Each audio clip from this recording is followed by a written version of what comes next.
Hello. Now we are going to talk about tuples, and basically we'll talk about more like how we can do a lot more with the tuples. As we know, tuples are the immutable containers, right? They have the collection of objects, right? And again, because it is a sequence type data set, right? We can index the tuple, we can slice the tuple, we can iterate the tuple, right? But because tuple is immutable, so you cannot change the element inside tuples, right? So people often see this tuple with the string, but the point is string is the homogeneous data type, whereas tuples are the heterogeneous data type. That means tuple can hold multiple data types, right? So here, when you want to create a tuple, you just have to use this parenthesis and then pass the value, right? So that is how we typically create a tuple. But in general, we do not even need the parenthesis. Let's say this example. Here we have the A and the B, right? We are creating tuple with the parenthesis, and here we are not using a parenthesis. If I do so, and if we'll check the type of A, we'll get the tuple. But if we'll check type of B, we'll again get the tuple. So we can create a tuple without using parenthesis. So sometimes there is a need of an hour. That means sometimes you will need to pass the parenthesis, right? For example, consider this example. Here we have this function called iterate. It takes t as an argument. Then we are taking the loop of the t. This means that t is the sequence data. That means t holds the multiple value, and then we are printing each element over here. Let's say that if you call the iterate function like this, so here we are not passing parentheses, but we are calling 1, 2, 3 without using parentheses. So without wrapping these three element inside a parenthesis, again this outer parenthesis is for the function. If you do so, we'll get error, right? It says that iterate function takes one argument, but you are giving three, so it does not understand that this t is a tuple or this three element is for this t, right? So for here you will need to use the parenthesis. Here you will need to pack these three element inside a parenthesis like this, right? Then if you run this, you will get the output. Since tuples are the sequence type and we can access item by index, right? So here we have created a tuple without parenthesis, and we can even select the each element. We are selecting the second position element, which is true. Again, a is at the 0th position, 10 is at the first position, and 2 is at the second position, right? If I'll write this, here we have this true, and we can even slice this tuple, right? We can even iterate this into a for loop. We can do this, right? We can also unpack this, like over here we are creating a tuple with the three element 10, 20, 30. And now here we are unpacking this. So when I'm saying x, y, z equal to points, this means that x will hold 10, y will hold 20, and z will hold 30, right? Respectively. So here we are unpacking each value inside a variable, right? Now, because tuples are immutable, so you cannot change any object inside a tuple. Like over here, we are trying to assign a new value to the 0th position. Instead of 10, we are trying to change the value as 2, and then the output we are getting as object does not support the item assignments, so you cannot assign any value, right?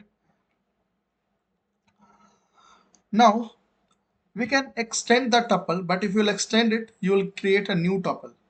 Because this tuple is immutable, so you cannot, once the tuple is created, it's been created, you cannot change it anymore. Like over here, we are creating a tuple a, and the value is 1, 2, 3. We can check the id of a is this. So this is what the id is. And now let's say that I want to add 4, 5, 6 into a tuple. So if I'll add this, this addition will create a new tuple, but again we are storing in the same a element. This time a will have this 4, 5, 6 element as well. And when you check the id, we can see that the id has changed. That means now the a is the different tuple now, right?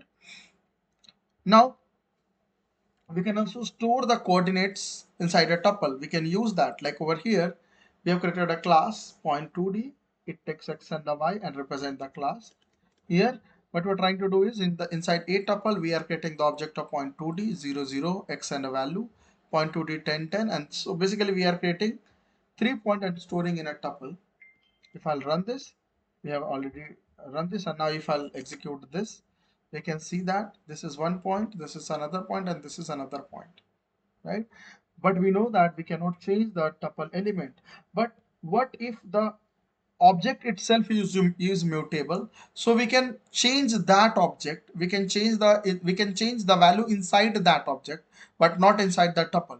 Like over here, if I'll try to do this, a0 is 0.2d minus 10 minus 10, like instead of this, now we are trying to set this value. We cannot do this, that we have seen, but we can modify the entire content of this point.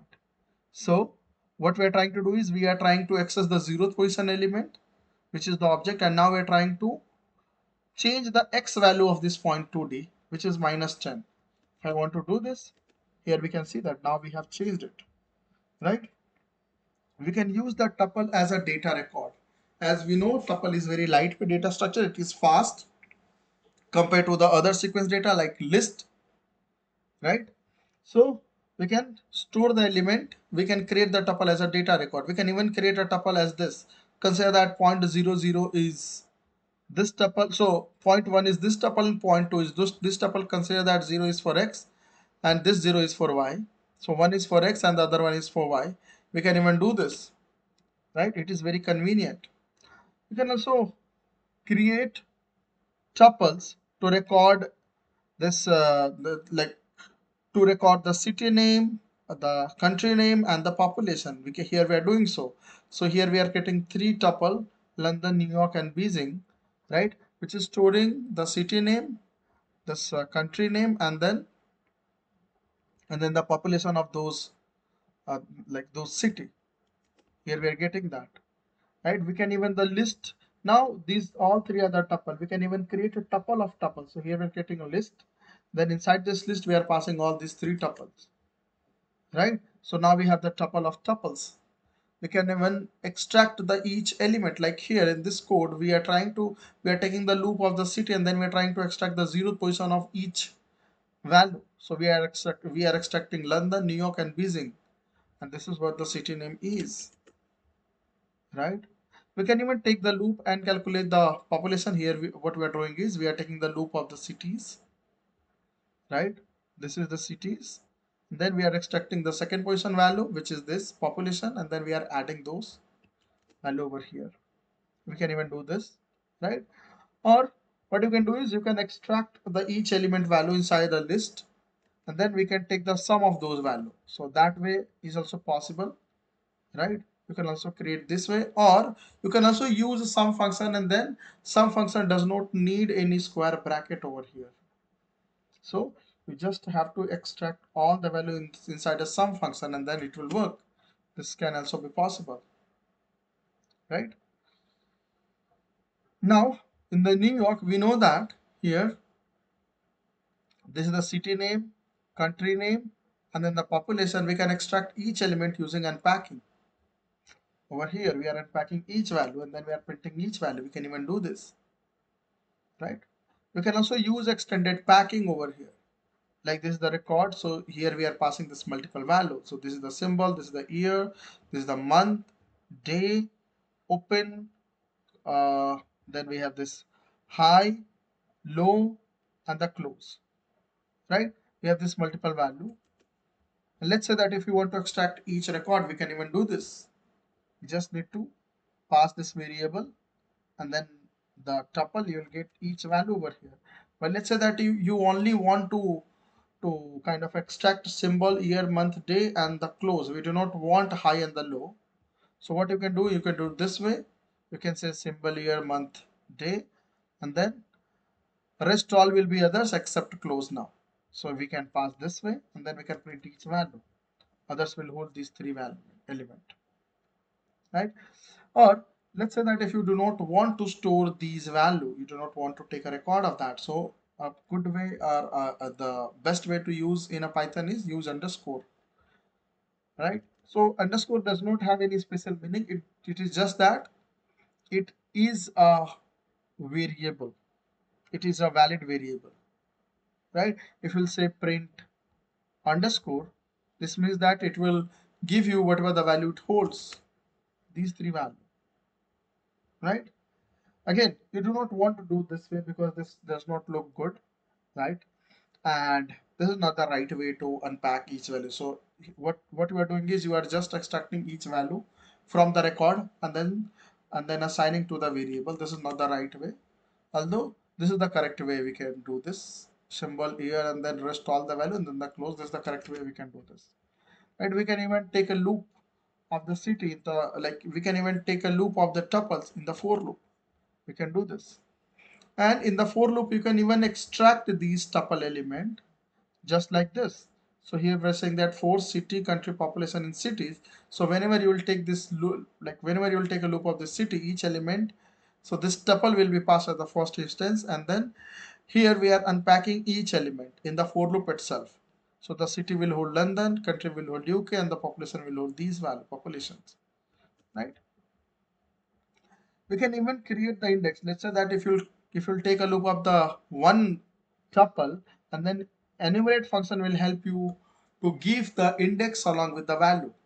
So if there is a tuple with the one record, or so if we have the tuple and then you want the index for each element of the tuple, you can use the enumerate function.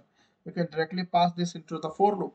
First value will be the index and the second value will be the value of the tuple, right? We can do this here. We can see that, right? So here we are unpacking the same value, right? Yeah. So this is how we can use tuple as a data records. Thank you very much.